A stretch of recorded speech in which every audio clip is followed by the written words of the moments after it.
नमस्कार. मी भाऊ तोरसेकर. तुम्ही बघत आहात प्रतिपक्ष. मित्रांनो, एक गोष्ट गमतीची अशी असते की काही लोक मारतात ते दिसतं, पण काही लोक असं मारतात की दिसत नाही. आजकाल हा शब्द वापरात फारसा नाहीये, पण पूर्वी मला आठवतं लहानपणापासून आम्ही कुठे धडपडलो पडलो मुलं किंवा कोणीही माणूस, तरी मुक्का मार लागला असं म्हणायचे. म्हणजे वरकरणी जखम नाही, कुठे काय नाही, पण वेदना यातना ठणका इतका असायचा की माणूस लंगडत चालायचा. हाताबिताला लागलं असलं तर काम करताना अडचणी यायच्या आणि त्याला काय म्हणायचे तर मुक्का मार लागला.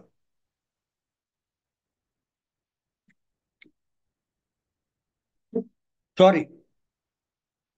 तर या ज्या गोष्टी असतात या समजून घेण्यासारख्या असतात की. आणि पोलीस पण असायचे, पोलीस खात्यामध्ये जे काय मारहाण व्हायची त्या मारहाणीला वरकरणी त्याचे प्रभाव दिसायचे नाहीत, पण अक्षरशः माणूस रडवेला होऊन जायचा. वरकरणी काही दाखवता येणार नाहीत की पोलिसांनी मला मारलं बेदम वगैरे वगैरे. त्याला मुक्का मार म्हणतात. आणि म्हणून हऱ्या मारापेक्षा मुक्का मार हा जास्त डेंजरस असतो, घातक असतो. कारण तो दीर्घकाळ दीर्घकाळ तुम्हाला जायबंदी करून टाकतो. मी तुम्हाला एक उदाहरण देतो मित्रांनो. 2019च्या लोकसभेमध्ये भोपाळमधून दिग्विजय सिंग यांचा पराभव करून निवडून आलेले भाजपचा उमेदवार ती प्रज्ञा सिंग, साध्वी प्रज्ञा सिंग ठाकूर होती. तिला 2008 नंतर मालेगावच्या बॉम्बस्फोटामध्ये हिंदू दहशतवाद सिद्ध करण्यासाठी एका खटल्यात गोवण्यात आली. आणि जवळजवळ काही वर्ष, 7-8 वर्ष तरी मला वाटतं, जामिनाशिवाय त्यांना लटकवून ठेवलं होतं. आणि अजूनही त्या केसचा निकाल लागलाय की नाही मला माहित नाही. आता तर लोक विसरून सुद्धा गेले. पण शेवटी एक परिस्थिती अशी आली होती की कोर्टाने पोलिसांना किंवा त्या केस चालवणाऱ्या यंत्रणेला विचारलं की तुम्ही काय यांना जिवंत मारून टाकायचं ठरवलंय. याला मुक्का मार म्हणतात. आणि नंतर जामीन मिळाल्यानंतर निवडणूक काळामध्ये वगैरे त्या साध्वीने वेगवेगळ्या चॅनेलवर मुलाखत देताना आपल्याला कसं नाना पद्धतीने नाडण्यात आलं, छळण्यात आलं, अत्याचार करण्यात आले हे सांगितलं. त्याला मुकामार म्हणतात. की कायद्याच्या चौकटीमध्ये तो गुन्हा किंवा तो मार किंवा ती इजा दाखवता येत नाही, सिद्ध करता येत नाही, पण मार तर जबरदस्त बसलेला असतो. अर्थकारणामध्ये किंवा अर्थव्यवस्थेमध्ये अशा प्रकारे बऱ्याच गोष्टी होत असतात. ठरवून एखाद्या कंपनीला, एखाद्या व्यवसायाला फार डबघाईला आणता येतं. हिंडेनबर्ग नावाचं एक प्रकरण मध्यंतरी खूप गाजलेलं तुम्हाला आठवत असेल. मोदींचा आशीर्वाद ज्याला आहे तो अदानी नावाच्या उद्योगपतीला डुबवण्याचं कारस्थान भारतातून रचलं गेलं. आणि अदानी हा कसा बोगस आहे, अमुक आहे, अगदी अमेरिकेत त्याच्यावर खटला दाखल झाला, यासाठी काहूर माजवण्यात आलं. आज काय झालंय, जे कोणी मोठमोठे पत्रकार, विश्लेषक, अभ्यासक आणि राजकारणी हिंडेनबर्ग आणि अदानी ह्या विषयावर बागुलबुवा करत होते, ते सगळे हिंडेनबर्ग हा शब्द विसरून गेले. खुद्द हिंडेनबर्ग जो कोण होता, अँडरसन हिंडेनबर्ग कंपनी चालवणारा, त्याने सुद्धा एक दिवशी अचानक भारताच्या लोकसभेच्या निवडणुका संपल्या आणि एक दिवस या हिंडेनबर्गने आपली कंपनी आणि काय ती संस्थाच बंद करून टाकली. ज्या संस्थेच्या अभ्यास अहवालावर आधारित भारतात देशव्यापी राजकारण खेळलं गेलं. राहुल गांधी आणि काँग्रेस पक्षाने इतका धुडगूस घातला होता की तुम्ही कुठलंही घ्या, अगदी त्यासाठी मग तुमचा काय तो न्यूयॉर्क टाइम्स पासून सगळ्यांना कामाला लावलं होतं. आणि इकडे चॅनेलच्या चॅनेल, सोशल मीडिया धुमाकूळ. आणि आज तो हिंडेनबर्ग आणि ते काय ती कंपनी गुडूप झाली. अँडरसन पळाला.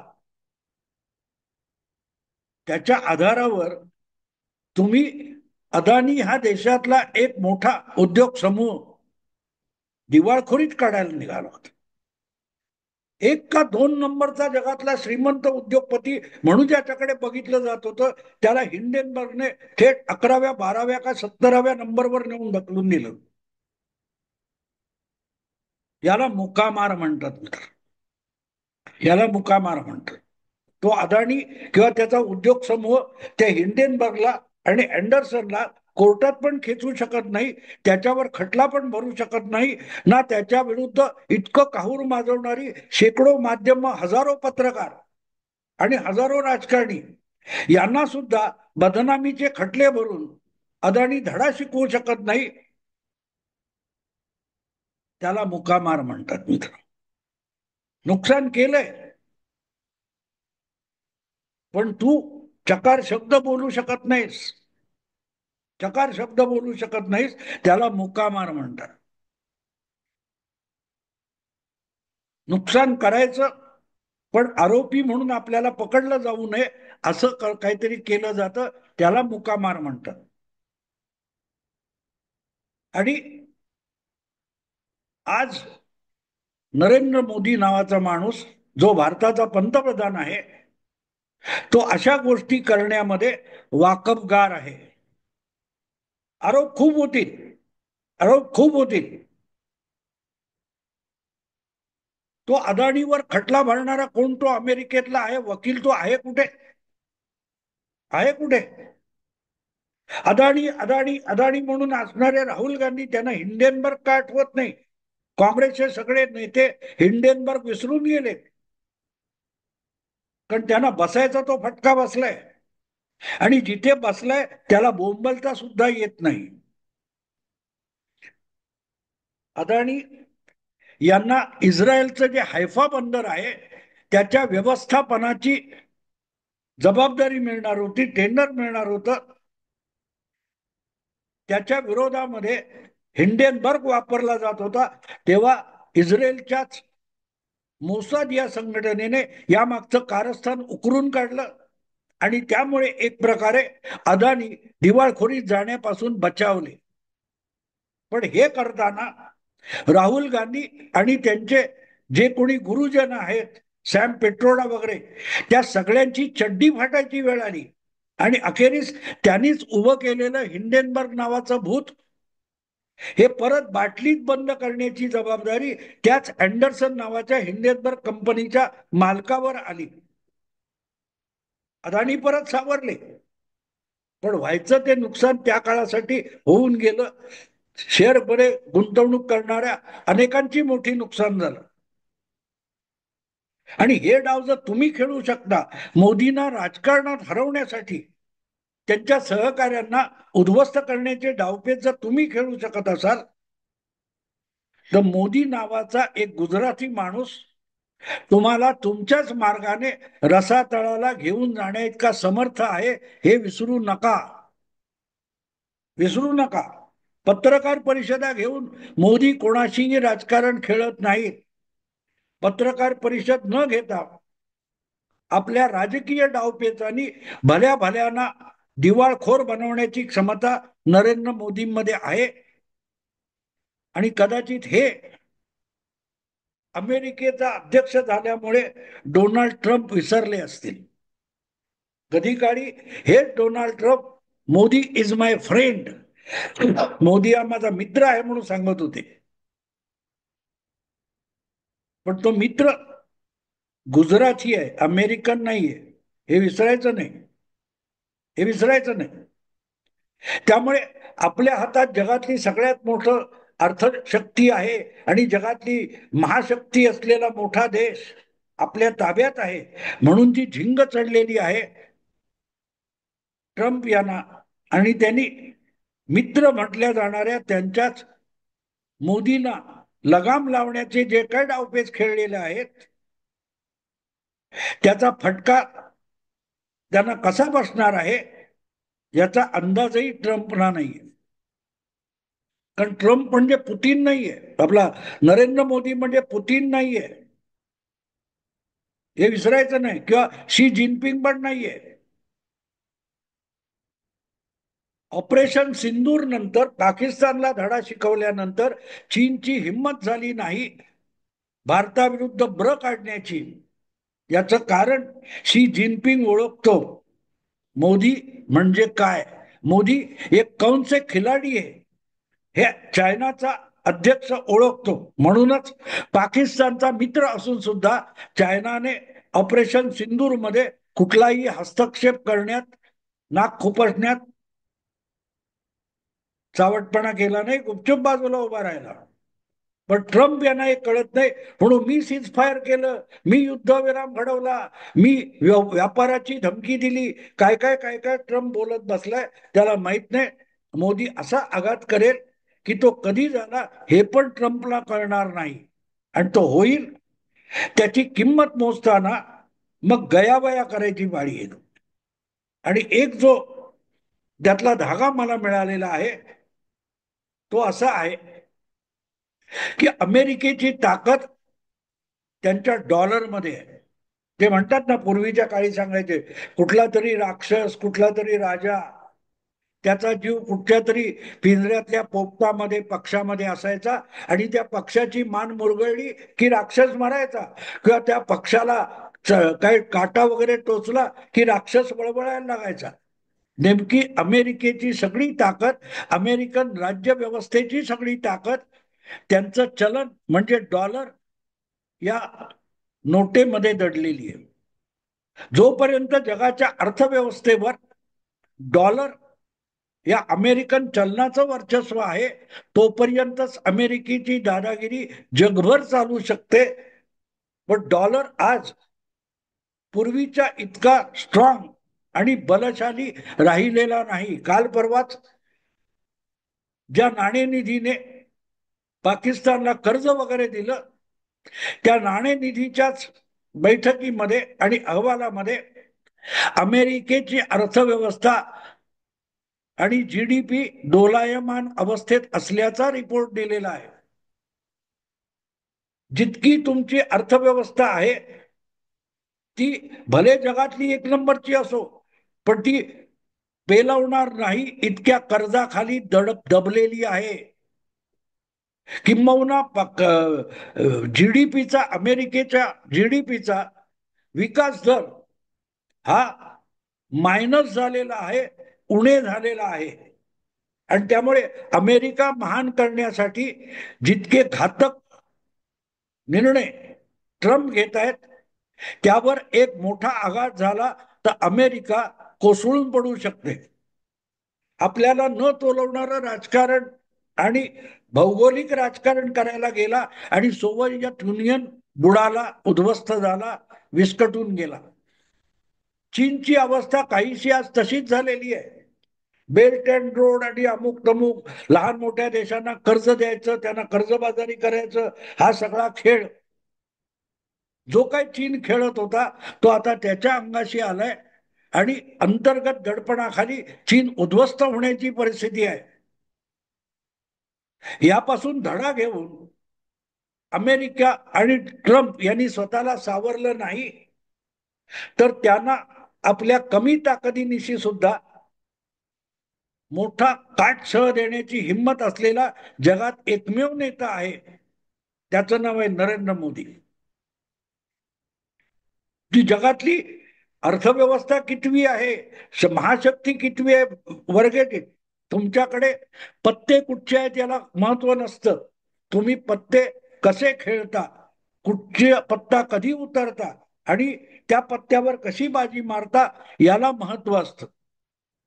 आणि म्हणून अमेरिकेच्या वर्मावर बोट ठेवलं आणि वर्मावर दगड मारला तर भले भले सुद्धा बघता बघता कोसळून पडतात, हे विसरता कामा नये. आणि म्हणून अमेरिकेची सगळी ताकद ज्या डॉलरमध्ये आहे त्या डॉलरची हवा काढून घेणारं एक पाऊल टाकलं तरी ट्रम्प यांना जो भ्रम चढलेला आहे की मी अकराळ विक्राळ आहे, तो टाचणी लावल्यानंतर फुग्यातली हवा जावी तशी ट्रम्प यांची हवा जाऊ शकते, ही आज व्यवहारी वस्तुस्थिती आहे. आणि याला धक्का देण्याची क्षमता जितकी नरेंद्र मोदींमध्ये आहे तितकी जगाच्या उरलेल्या कुठल्याही राष्ट्रप्रमुखामध्ये नाहीये. तुम्हाला माहितीये की अमेरिकेला शह देण्यासाठी ब्रिक्स नावाची एक संघटना, ब्राझील, रशिया, इंडिया, चायना आणि दक्षिण आफ्रिका या 5 देशांची एक संघटना उभी राहिलेली आहे. आणि त्या संघटनेने गेल्या 2-4 वर्षापासून अमेरिकेच्या डॉलरला धक्का द्यावा म्हणून डॉलर हे जागतिक चलन राहू नये यासाठी आपण काहीतरी केलं पाहिजे असा हट्ट चालवलेला आहे. आणि त्यामध्ये 5 देशांपैकी फक्त भारत हा देश असा आहे की त्यांनी त्यामध्ये सहमती दर्शवलेली नाही. कारण भारताचं प्रचंड गंगाजळी आहे परकीय चलनाची, आणि ती परकीय चलनाची गंगाजळी प्रामुख्याने डॉलरमध्ये आहे.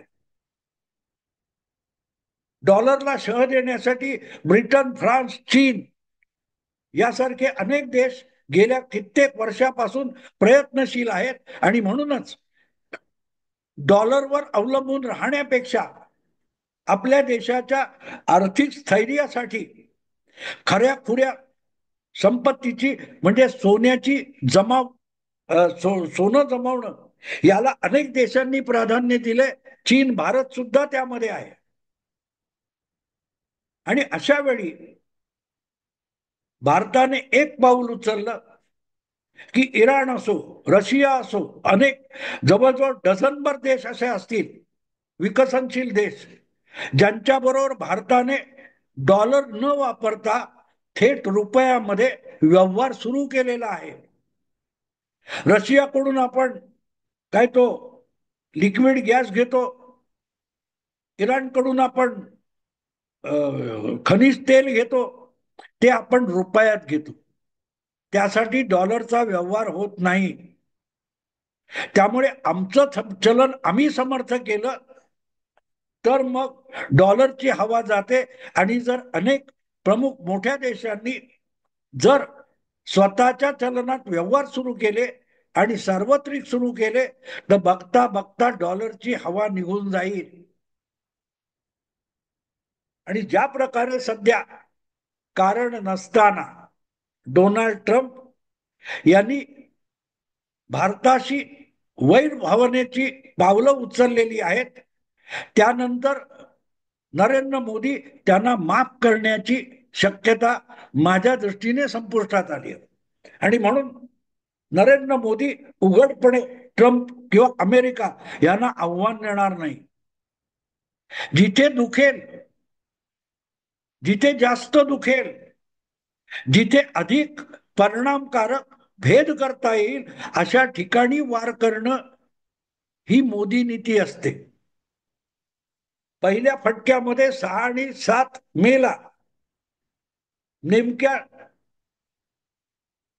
पाकिस्तानातल्या जेहादी तोयबा वगैरेंच्या अड्ड्यावर नेमके हल्ले करण्यात आले.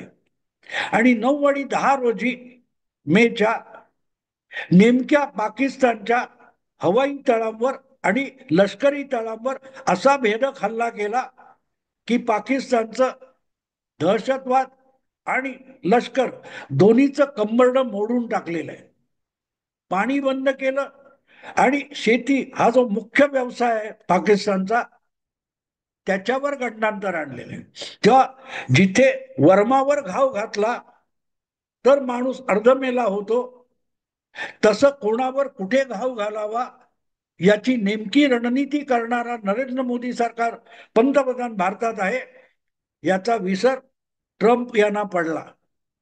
आणि त्यामुळेच त्यांनी जे काय मध्यंतरीच्या काळात केलंय, युद्धविरामानंतरच्या काळात केलंय, त्यासाठी ट्रम्प आणि अमेरिका यांना असा मार बसेल, मोदींकडून असा मार बसेल की त्यासाठी मोदींकडे भारताकडे बोट दाखवता येणार नाही, पण वर्मावर घाव बसेल. आणि याचं सगळ्यात मोठं सबूत एक आहे की ब्रिक्सचे जे 5 देश आहेत त्यातला भारत सोडून 4ही देश डी डॉलरायझेशन म्हणजेच डॉलर हा दोन देशातल्या व्यवहारासाठी आधार असू नये या निर्णयापत आधीच पोचलेले आहेत. पण ब्रिक्स तर्फे तो निर्णय भारताने होकार भरला तर विदिन नो टाइम होऊ शकतो. आणि हे चायना, ब्राझील, दक्षिण आफ्रिका आणि काय दक्षिण आफ्रिका, चीन आणि रशिया या उरलेल्या चौघांबरोबर भारताने होकार भरला तर अब्जावधी अब्जावधी रुपयांचा अमेरिकन व्यवहार डबघाईला येऊ शकतो. कारण ते लोक म्हणतील तुम्ही पण आम्हाला डॉलरचा धाक दाखवू नका, आम्ही डॉलरमध्ये व्यवहार करणार नाही. मग ट्रम्पची दादागिरी उरणार कुठे याचा विचार करा. जशी रशिया किंवा इराण कडून रुपयात आपण खरेदी करतो तशी रुबलमध्ये किंवा युआनमध्ये अमेरिकेला व्यवहार करावा लागेल. आणि अमेरिकन व्यवहार, व्यवसाय, व्यापार, उद्योग किती अडचणीत सापडतील विचार करा. फक्त नरेंद्र मोदींनी डी डॉलरायझेशनला होकार ब्रिक्स मध्ये दिला की हे होऊ शकतं. छोटस पाऊल आहे. आणि त्यासाठी मोदींना ब्लेम करता येणार नाही. ब्लेम करायचा, आरोप करायचा तो ब्रिक्सवर करावा लागेल, 5 मोठ्या देशांवर करावा लागेल. कारण त्यासाठी ते वाट बघतायत मोदींच्या होकाराची. म्हणजे होकार मोदी देणार, पण आरोप ट्रम्पला कोणावर करावा लागेल? ब्रिक्सवर करावा लागेल. मोदी बोलत नाही पण मारतो जास्त. या शीर्षकाचा अर्थ हा असा आहे मित्र. याला मुकामार म्हणतात. आवडलं लाईक करा, शेअर करा आणि प्रतिपक्षाला सबस्क्राईब करा. नमस्कार.